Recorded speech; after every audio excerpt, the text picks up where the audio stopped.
Alright guys, so today is another one of those days where I'm shooting a video on a bike that is, well, it's mine.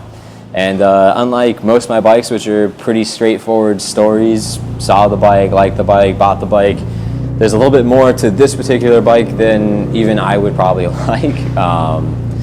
It's been a little bit of a process to get it to where it is now, not because of, well, I mean, not probably because of what you're expecting, but nevertheless, I guess every good bike kind of has a good story. So, you know, maybe it's a little presumptuous to assume this is a good story, but anyways, I'm going to tell it, and I'm going to talk to you guys about what I did with my bike.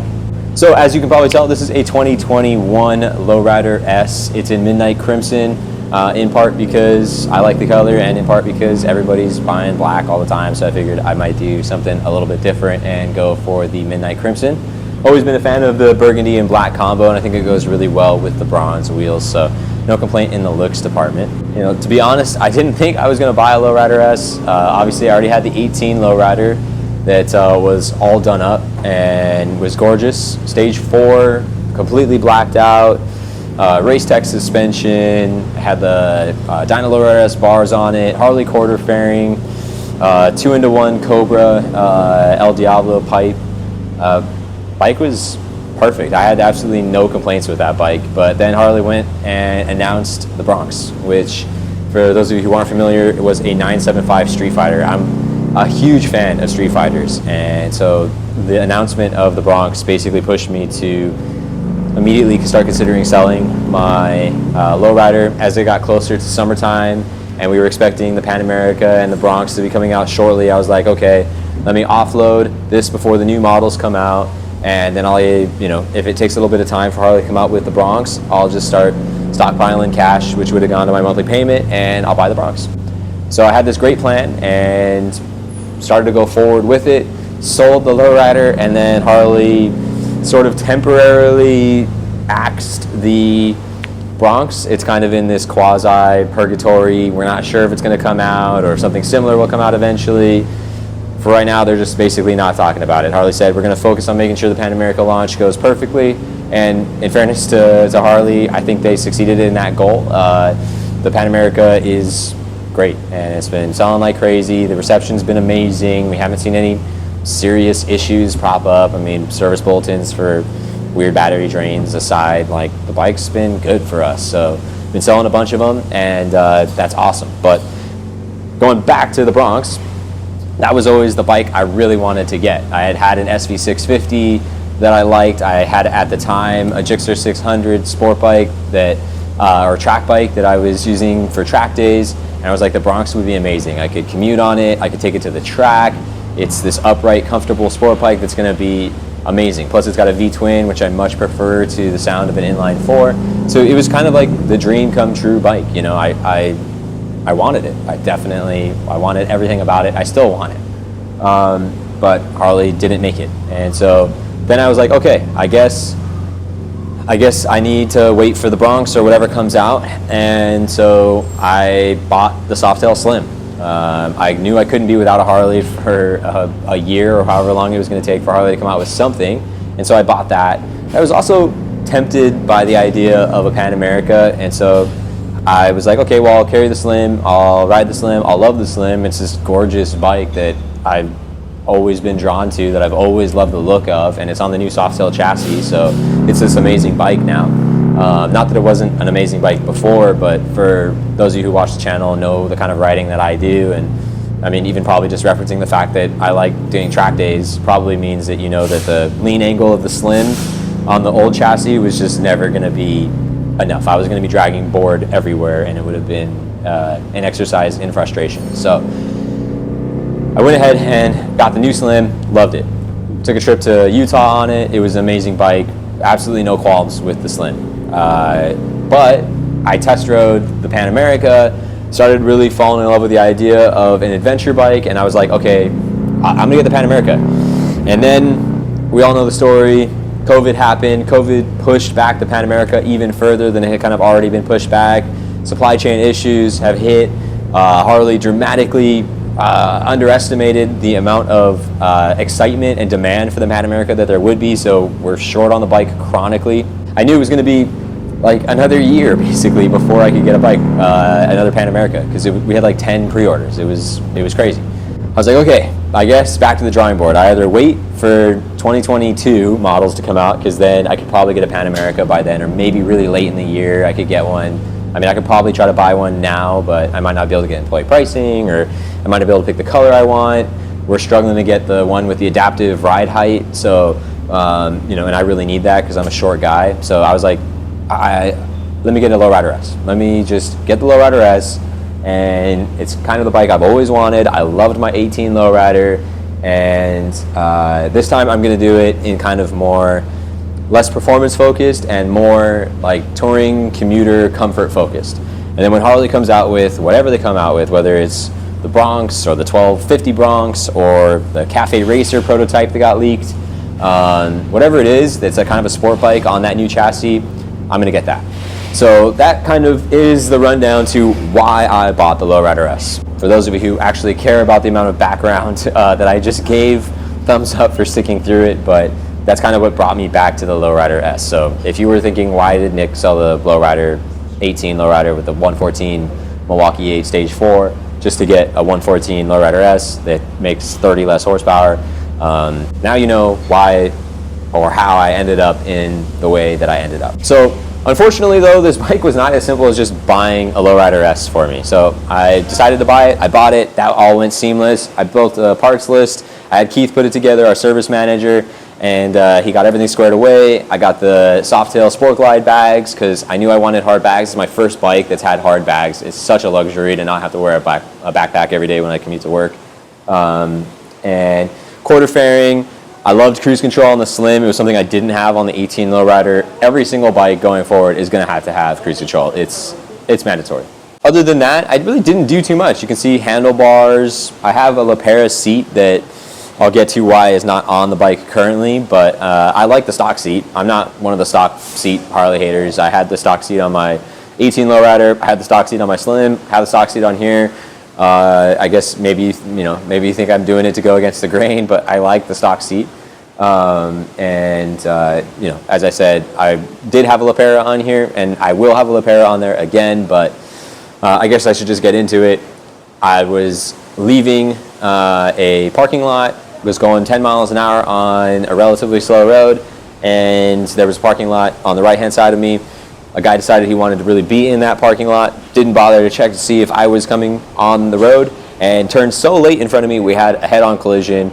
I was totally fine, but the bike suffered like $10,000 worth of damage. What's up guys, this is Nick, obviously, from Laidlaw's, as you know. Standing in front of my bike in Jamie's bay right now. We are putting it back together. Had a little bit of a mishap, but Jamie is finally putting it back together. And at the end of this, it will be how I wanted it from the beginning, because there was a few things that hadn't been done yet, but I was riding it around while we were waiting on parts, because there's a back order situation nightmare with everything. So now it's being put back together. It's on Jamie's lift. It's going to hopefully be ready in time for the trip that we're taking to Yosemite a little bit later in the month. So looking forward to it, but just wanted to give you a little bit of an update and kind of show you a little bit about the collision repair process. Not something we normally highlight on the YouTube channel, but since my bike's going through it, might as well show you guys. So I do want to apologize first and foremost. I'm not on a gimbal. I also was in a racetrack incident, so I've had a little bit of a run of bad luck on two wheels, but I am going to be limping a little bit more than I normally would. Not from this. This happened months ago, and I didn't have any injuries at all. But just want to take you around, kind of show you what happened. We've got front suspension on the right side is going to be replaced due to contact there. Some paint from the Scion, very nice. And going around the side, there was some damage on all over the left side. Had a little scrape on the swing arm, so Jamie had to put a new swing arm in it. New fender strut. I'm doing the bags off of the Sport Glide, so we've got to do the alloy art strut ends here. Well, you don't have to, but it's probably the cleanest way to set it up if you're doing that. This is a good opportunity to get a nice shot of the Race Tech that I have in here. So this is a custom Race Tech shock for me. It's their GS3. I'm a huge fan of Race Tech's stuff, so I'll give them a quick little shout out here in the channel. I can't get it to focus, sorry about that.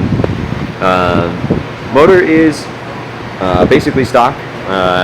There's no tuner out for the 21s yet, so can't really do anything. Maybe I'll do a kit 131 at some point. Running the Harley quarter fairing, which got all scratched up.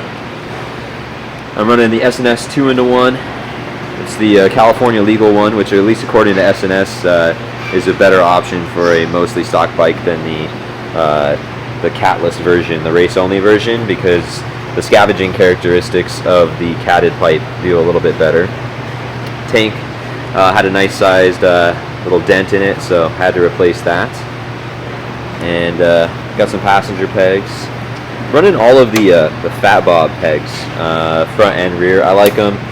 I like the fact that they're still isolated with rubber, but you get the kind of tapered style that's going to give you more lean angle, more ground clearance. The S&S pipe does come with a new brake pad here and brake lever to get around the pipe. Since it's equal length headers, you end up with having to run a small spacer. This is a downside of a lot of aftermarket exhausts that we don't always talk about, but come on, focus, it's a little dark in there. This is actually a spacer right here between the two, the actual foot mount and the frame, which is here. And it's not the end of the world, but it does lower your ground clearance a little bit, which hopefully I've gotten back between this and the Race Tech shock. Probably got the ground clearance back to where it was. Running the stock tail light. It's made in the USA, and it's nice. It's LED. No reason for me to change it. And that's kind of it. I'm sure I'll go over the bike at some point. Bars are going to be replaced. The crash kind of, let's just say, this shouldn't be flexing like that. So for safety, going to replace it all and get me back on the road. But just wanted to really kind of just give you a quick update on this, or kind of what happens in a collision repair. Basically endless amounts of little blue painter's tape and attention to detail in Jamie's bay, and it gets back to well, I mean, in my opinion, Jamie's so good, it's probably better than factory, but you know, at least it's going to be like it never happened. The biggest downside to getting hit was actually just waiting for the bike to be rebuilt. Back orders right now at pretty much any Harley dealership are extreme, and that's for employees included. We don't have some magic button to get the parts here sooner. I'm still waiting on certain parts that this bike needs to have replaced, but aren't essential for riding and enjoying it. I already mentioned the LowRiderS seat. There's a little bit of a mark on one of the struts for the fenders. We're waiting on that. It wasn't structurally, you know, destroyed, but it had a gash in it, and I wasn't at fault, so my bike deserves to be put back together, you know, as good as it was from the factory. So we're still waiting on that, but yeah, I mean, it's been months and months. The only thing that made it a little bit better was that when I was at the racetrack, I high-sided my Gixxer and broke my leg. So if you're wondering why I haven't been making content for the Laidlaw's channel where I've been doing gear reviews, that's the reason. It's because I high-sided my Gixxer, and unfortunately, yeah, my leg was broken. So I wasn't doing much in the way of filming. Luckily, it wasn't too severe, and I'm all good now, so no complaints. All my gear did its job pretty darn good, so I didn't really suffer too much. Didn't even need a cast. But long story short, Suzukis are dangerous, and if you run out of skill at the track, sometimes you know, there's consequences to that. So it took a little while for the bike to get back to this condition, because actually it was pretty much done when I got hit on it, which was even more upsetting because I had waited for all my parts to come in, and it finally got all done, and then I got hit. But to recap what I did, front fender, T-bars, cruise control, saddlebags were the big ticket item, Lapera seat on there, and then I did Race Tech rear suspension. I went with Race Tech just because they custom spring it for your weight. I mean, obviously the Olin suspension is really, really nice. It's a little bit cheaper than the Race Tech that I opted for.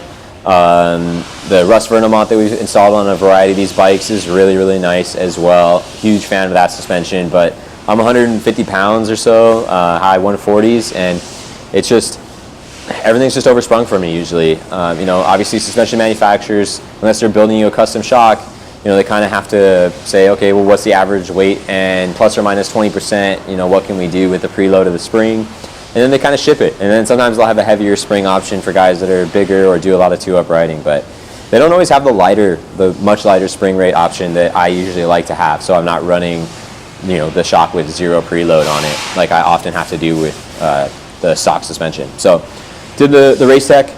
It mounts an external preload adjuster, which is kind of nice.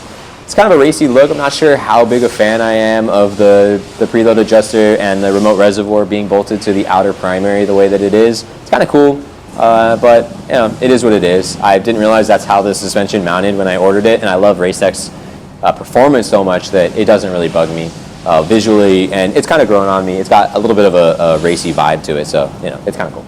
Other than that, I did, you know, little things here and there. LED turn signals, alloy art strut end lights. They're the cleanest way, I think, to get integrated turn signals while using the stock tail light. Stock tail light's made in America. It's LED. It's smoked. I love it. I didn't want to change it. Everything else compared to it is not as nice.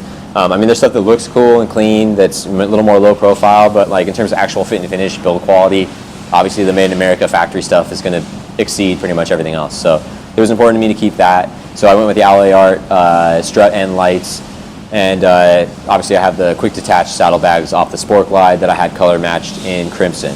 The fairing you can order factory color matched, but the saddlebags I had to have paint matched by a local painter. So they came out well, and I'm a big fan of it. It's such a luxury having those bags on the trip to Yosemite. I really put the bags through their paces. I was cramming camera gear. I was carrying all of my stuff. Andrew was supposed to bring an additional luggage rack on his Road King so I could put another bag on there, but he forgot it the morning of, so I had to just cram everything I could into my saddlebags, and they did the job. Harley makes little grab bags that kind of slot in there. They're the correct shape for these, so when you get to the hotel, you can just pop it out, and it makes packing those bags a lot easier because you don't have to deal with like little things getting in front of the latches and the hardware that the bag uses to secure itself closed. And Keith went to the trouble to make sure that my key works on the bags and my fork lock, so I just have to carry the one aluminum key, so that's really, really nice. I thought one of the useful things to talk about in this video would be maybe the difference between this and the 18 Lowrider, like what my perspective is. I'd say 99% the same bike.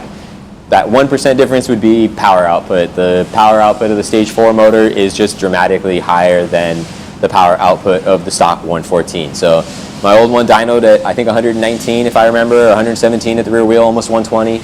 And this is not dynoing anywhere near that. So on my old bike, I had a Cobra El Diablo 2-in-1, which is a great pipe. I had no complaints with it. It was a little difficult to tune for, but once we had it dialed in, with the Harley Auto Tuner, it ran great, so no real complaints there.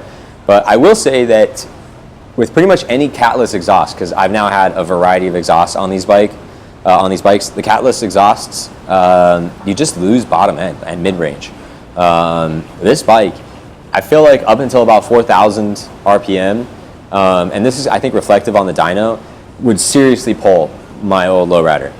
So you know, if you're short shifting your bike usually and you're not like ringing it out to 6,000 RPM on a Stage 4, this bike, the 114 is stout. All I've done to this is the S&S 2-in-1 is the carb compliant California exhaust one, which if I recall correctly, I'm pretty sure the S&S rep, and maybe someone can call him and verify for me, or I'm sure I could shoot him a text.